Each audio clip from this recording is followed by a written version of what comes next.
Om Swastiastu, selamat pagi. Perkenalkan, nama saya Komafini Indrawan dengan NIM di belakang 091. Pada saat ini saya akan menjawab pertanyaan UAS yang sudah Ibu berikan dalam bentuk video. Baik, untuk pertanyaan yang pertama dengan pertanyaan yaitu seorang karyawan membocorkan kepada media bahwa perusahaannya memasukkan laporan keuangan. Nah, akibatnya perusahaan mengalami rugi besar secara reputasi dan karyawan tersebut dipecat. Nah, pertanyaan yang pertama yaitu apakah tindakan karyawan tersebut etis? Pertanyaan yang kedua, bagaimana perusahaan sebaiknya memperlakukan whistleblower? Nah, jawaban untuk pertanyaan yang pertama yaitu tindakan karyawan dapat dianggap etis terutama jika didasari niat untuk mengungkap kebenaran dan melindungi kepentingan publik. Namun, jika karyawan hanya bertujuan menjatuhkan perusahaan atau memperoleh keuntungan pribadi, misalnya balas dendam, maka motivasinya bisa dipertanyakan secara etika. Nah, jawaban untuk pertanyaan yang kedua yaitu bagaimana perusahaan seharusnya memperlakukan whistleblower. Nah, perusahaan yang sehat secara etika seharusnya yang pertama itu menyediakan saluran pelaporan internal yang aman, di mana membuat sistem pelaporan internal whistleblower sistem yang terpercaya dan mudah diakses. Yang kedua, yaitu memberikan perlindungan terhadap whistleblower, yang dimana tidak memecat, menghukum atau mendiskriminasi si pelapor. Yang ketiga, itu menindaklanjuti laporan dengan serius, dimana dengan melakukan investigasi objektif dan independen terhadap laporan. Yang keempat, yaitu membangun budaya etika dan transparansi, yang dimana yaitu mendorong karyawan untuk bersuara jika melihat kejanggalan. Nah, baik, untuk pertanyaan yang kedua yaitu sebuah pabrik tekstil membuang limbah cair langsung ke sungai tanpa pengolahan karena alasan efisiensi biaya, padahal hal itu dapat merusak ekosistem dan kesehatan masyarakat. Nah, pertanyaannya yaitu yang pertama, analisis pelanggaran etika yang terjadi dalam kasus ini. Yang kedua, apa tanggung jawab moral perusahaan terhadap masyarakat dan lingkungan. Yang ketiga, yaitu rekomendasikan solusi kebijakan internal yang beretika dan berkelanjutan. Nah, jawaban untuk pertanyaan yang pertama yaitu analisis pelanggaran etika yang terjadi dalam kasus ini menunjukkan beberapa bentuk pelanggaran etika serius. Di antaranya yang pertama, pelanggaran terhadap non-malefiensi, yaitu tidak membahayakan, di mana perusahaan dengan sadar merusak lingkungan dan membahayakan kesehatan masyarakat demi efisiensi biaya. Yang kedua, pelanggaran etika bisnis, di mana etika bisnis menuntut perusahaan bertindak bertanggung jawab terhadap semua pemangku kepentingan termasuk masyarakat, sekitar, dan alam. Yang ketiga, ketidaktaatan terhadap hukum dan norma sosial, di mana dengan membuang limbah tanpa pengolahan biasanya melanggar peraturan lingkungan hidup.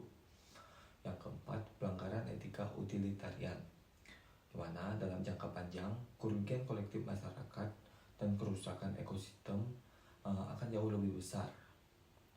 Nah, untuk jawaban pertanyaan yang kedua yaitu tanggung jawab moral perusahaan terhadap masyarakat dan lingkungan. Perusahaan memiliki tanggung jawab moral sebagai berikut. Yang pertama, tanggung jawab sosial atau corporate social responsibility, yang dimana memberikan kontribusi positif terhadap masyarakat, bukan justru merugikannya. Yang kedua, tanggung jawab terhadap lingkungan, yaitu meminimalkan dampak negatif kegiatan industri terhadap ekosistem. Yang ketiga, prinsip sustainability atau keberlanjutan, di mana mana mengambil keputusan bisnis dengan mempertimbangkan kelangsungan lingkungan dan sumber daya alam. Yang keempat, akuntabilitas moral, yang dimana bertanggung jawab tidak hanya kepada pemegang saham tetapi juga kepada komunitas tempat mereka beroperasi. Nah, jawaban untuk pertanyaan yang ketiga yaitu rekomendasi kebijakan internal yang etis dan berkelanjutan. Nah, untuk memastikan keberlanjutan dan kepatuhan etika, perusahaan perlu yang pertama mendirikan instalisasi pengolahan air limbah, yang kedua menyusun kode etik lingkungan, yang ketiga membentuk tim audit lingkungan internal, yang keempat melakukan pelatihan dan etika dan kepatuhan, dan yang terakhir menginterpretasikan CSR. Baik, untuk pertanyaan yang ketiga yaitu dengan pertanyaan sebuah perusahaan skincare mempromosikan produknya dengan klaim membuat kulit 10 tahun lebih muda hanya dalam 7 hari tanpa uji klinis yang valid. Nah, pertanyaannya yaitu yang pertama, apakah praktik tersebut etis? Pertanyaan yang kedua, bagaimana hubungan antara etika dan tanggung jawab sosial perusahaan dalam hal ini? Pertanyaan yang ketiga, apa dampak jangka panjang terhadap kepercayaan konsumen? Nah, jawaban untuk pertanyaan yang pertama yaitu apakah praktik tersebut etis? Nah, jawabannya adalah tidak etis. Nah, ada beberapa alasan yang mendasarinya. Yang pertama, klaim yang menyesatkan, yang dimana mengatakan bahwa produk dapat membuat kulit 10 tahun lebih muda dalam 7 hari tanpa uji klinis yang valid, berarti melakukan penipuan atau manipulasi informasi. Yang kedua, eksploitasi konsumen, di mana perusahaan mengeksploitasi harapan emosional konsumen untuk keuntungan tanpa dasar yang dapat dibuktikan. Yang ketiga, tidak taat pada prinsip keadilan, di mana konsumen tidak diberi informasi yang jujur padahal mereka berhak mendapatkan produk yang sesuai dengan deskripsi dan manfaat yang dijanjikan. Dan yang kedua, hubungan antara etika dan tanggung jawab sosial perusahaan dan corporate, di mana saling berkaitan erat termasuk dalam konteks promosi produk. Pertama, etika sebagai fondasi CSR. CSR tidak hanya soal kegiatan sosial tapi juga mencakup kejujuran dalam praktik bisnis sehari-hari, termasuk pemasaran. Yang kedua, tanggung jawab untuk memberikan informasi yang jelas dan benar. Yang ketiga, menjaga kepercayaan publik. Nah, jawaban untuk pertanyaan yang ketiga, apa dampak jangka panjang terhadap kepercayaan konsumen? Nah, yang pertama, kehilangan kepercayaan. Yang kedua, kerusakan reputasi. Yang ketiga, resiko hukum. Dan yang keempat, penurunan loyalitas dan penjualan. Baik, untuk pertanyaan yang keempat yaitu seorang manajer pengadaan di sebuah perusahaan besar memilih vendor milik kerabat dekatnya tanpa melakukan proses tender yang transparan. Ia berdalih bahwa vendor tersebut menawarkan harga terbaik. Nah, pertanyaannya yaitu yang pertama, analisislah apakah tindakan tersebut etis. Yang kedua, apa risiko etis dan hukum yang mungkin terjadi. Yang ketiga, bagaimana seharusnya perusahaan menyusun kebijakan untuk mencegah konflik kepentingan semacam ini. Nah, jawaban untuk pertanyaan yang pertama, apakah tindakan tersebut etis?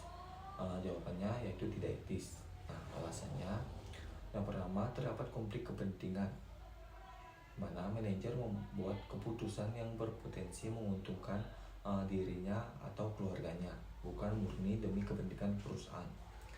Yang kedua, melanggar prinsip transparansi dan keadilan, yang mana tidak ada proses tender terbuka sehingga vendor lain tidak mendapat kesempatan yang sama. Yang ketiga, berpotensi menyesatkan atau merugikan perusahaan, di mana meski manajer berdalih harga vendor adalah yang terbaik, tanpa proses seleksi terbuka, tidak ada jaminan objektivitas dari klaim tersebut. Nah, jawaban untuk pertanyaan yang kedua, risiko etis dan hukum yang mungkin terjadi. Nah, risiko etis yaitu yang pertama, menurunnya kepercayaan internal. Yang kedua, kerusakan budaya organisasi. Yang ketiga, reputasi perusahaan yang tercoreng. Selanjutnya, resiko hukum melanggar kebijakan internal atau peraturan perusahaan. Yang kedua, pelanggaran hukum dan persaingan usaha. Yang ketiga, pelanggaran UU anti korupsi atau pengadaan. Nah, jawaban untuk pertanyaan yang ketiga, dengan pertanyaan bagaimana perusahaan harus menyusun kebijakan pencegahan konflik kepentingan untuk mencegah kejadian serupa. Nah, perusahaan perlu yang pertama menyusun dan menerapkan kebijakan konflik kepentingan, di mana harus ada dokumen kebijakan yang tertulis yang mengatur bahwa setiap karyawan wajib mengungkapkan relasi pribadi atau finansial dengan pihak luar. Yang kedua, mewajibkan deklarasi tertulis, di mana karyawan yang terlibat dalam proses pengadaan atau seleksi vendor harus mengisi formulir deklarasi konflik kepentingan. Yang ketiga, menetapkan prosedur tender terbuka dan transparan. Dan yang keempat, audit dan pengawasan berkala.